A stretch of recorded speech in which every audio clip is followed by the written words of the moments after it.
Hi friends, நான் தான் பவித்ரா. நாங்கள் ஒரு நாள் கோவளம் பீச் போயிருந்தோம். சரி, அங்கே போனால் சும்மா இருக்க முடியுமா? போகிற வழியிலே இவ்வளோ இருந்தால் ட்ரை பண்ணணும்னு தானே போனோம். அதுக்கப்புறம் நான் வேறு எங்கள் ஹஸ்பண்ட்கிட்ட சேலஞ்செலாம் பண்ணேன், எல்லா கிளாஸும் தள்ளி விடுவேன் அப்படின்னு சொல்லிட்டு. ஆனால் என்ன நடந்ததுன்னா,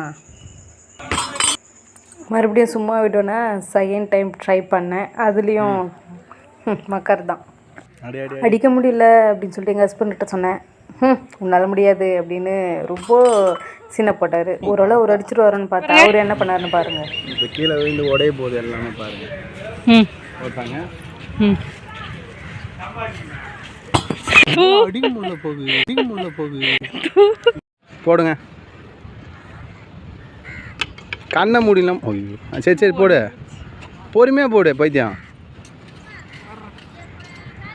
இரு அக்கா.